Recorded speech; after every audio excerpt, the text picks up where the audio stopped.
amawulire amasunsulera amasengejje agawana n'ag'ebweru rediyo eriemu yokka Nabbasa twamma. Wonyukidde olunaku olwaleero nga waliwo omwana omulenzi w'olunaku olumu lwokka avudde mu bulamu bw'ensi buno obuwoomera abangi olw'okumutwala ku muntu amutayiridde bw'atyo n'avaamu omusaayi omuyitirivu nga gubalemye okuziyiza bw'atyo n'afiirwa obulamu mu bitundu by'ebukizibu ku kyalo ky'e Nawampongo mu ggombolola y'e Malongo mu disitulikiti ey'e Mayuge.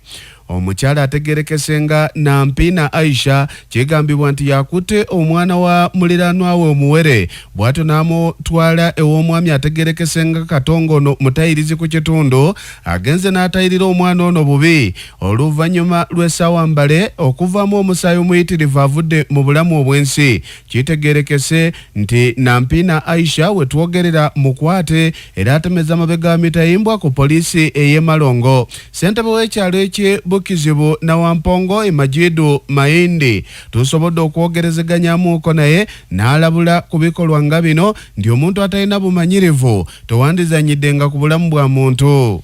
Olumu Majidu Mayindi chairman wa Nawampongo Bukizibu ng'ekyalo n'okuvuyira ekizibu ekyebatayirire ku omwana omuto ow'olunaku olulala omwana oyo yamala yafa. Omulanga gwenkubiriza abantu bange nti banange kino kibe okusoma omwana omuto ng'oyo ow'olunaku tatrakibwa kusalibwako kutayirirwa aye nga bali kusala omwana ni baba w'omwana azirawo. Amaina gange ninzaayisa nandase kusinziira ne Bukizibu bwe bwakyairidde omukazi ono yazaala bwe yazaira omwana yaira ano okuva mu idwaliro buti mukaseeka akairerero n'omutayirizi ng'omukazi alifuoza miyandu buti mukaseeka batayirira olw'omwana omwidukulu ye bakobye mukaseeka batayirire yalumuka giyaita ono omukazi emiyandu atutayirire n'ono omwana omugere ono yakoba ati bbe omwana wange mutamutayirira nze omutima gwange gutiire mukaseeka olumwika okuva emiyandu aidye muno munumba nga batayirira mwana ng'olaalire emiyandu tayidi tamala lumuka tajamukoba ati omwana tumumaze atumutayirira aweire omukazi omutima gwamuluma agira okwidayo omwana mungu omwana yena ali kuyika musaayi gona bamukyusaako ebikunta omwana ali kuyika musaayi kayi mukaseeka yaita kato ati omwana wabeena ali kufa kato yaida yasiba omwana akaziisa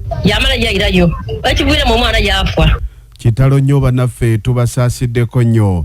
Wonyukidde olunaku olwaleero ng'omulabirizi w'obulabirizi bwa Busoga kitaffe mu Katonda Dr. Paul Samson Naimane Mukembo avuddeyo bw'atyo n'asaba bannamawulire bulijjo okukola emirimu gyabwe nga temuli kyekubira n'okukola emirimu mu ngeri ey'obukyayi n'okuba n'obusungu nti kino kittattana enkola y'emirimu gyabwe. Era bw'atyo abadde ayogera ku njego eyagudde mu bitundu by'ewa Kitaka ku ssomero lya St. John's sesi ewa Kitaka bwe bafiiriddwa omuyizi abadde mu siniya ey'okuna Anisha Kwagala. Kyagaye nti eriyo bannamawulire abagufudde omudido ne batandika okusaasaanya obukyayi n'obulimba eri amatu ga bannayuganda.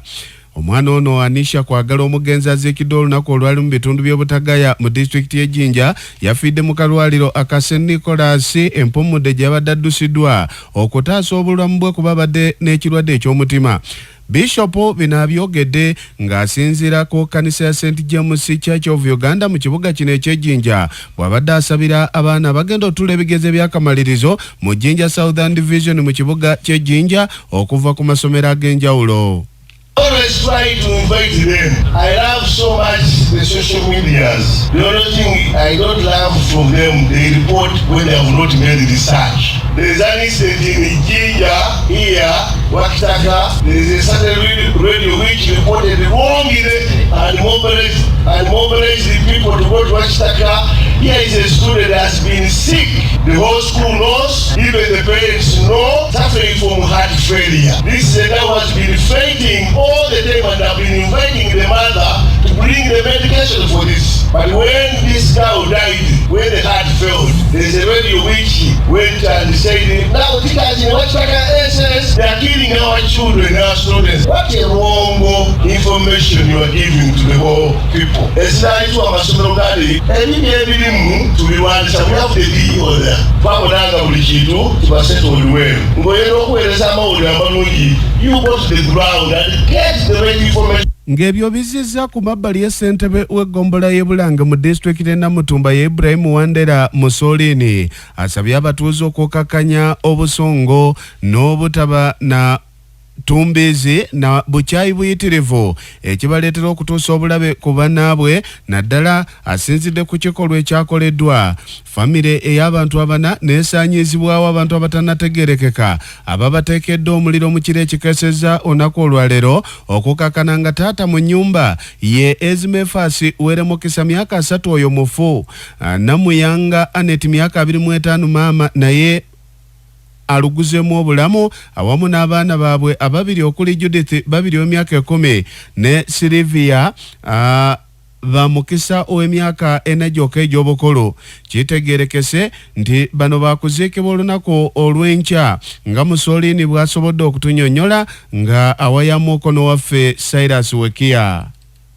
Research yenjire okukola ku kitundu ngano bankobye nti omukyalo oyo aliniga yafumbirwa kwa gakaire kiboneka ngo omusaado oyo naye abanonereza yaida kuba amaze gano mu bufumbe emyaka 2 yafuirire ngo omusaado oyo yenda amwizeeyo kale okusinzira ku sini kuwemba ile kusini abantu abo baboneka bakubibwa kalifumu memale babafuka kwa mafuta babo kyakuba ezira muntu yavuire mu kifoge yabaire oba okupapala kuba twena tubwine kubafwa nga bantu balwala omuntu gabafa niga abamulwaira ati asoka ya papalamu ayolo kutuka kusini gazira kintu kyobona kunti gabairege kiraga nti ya papaire kale abantu baboneka baba kubye kalifomu babayiwa kwa mafuta kubasiriza kuba nige tutukire nga babafuse kunamadi okuzikiza era nguliti kubazikiza andisirire bawawo bafuka mwonga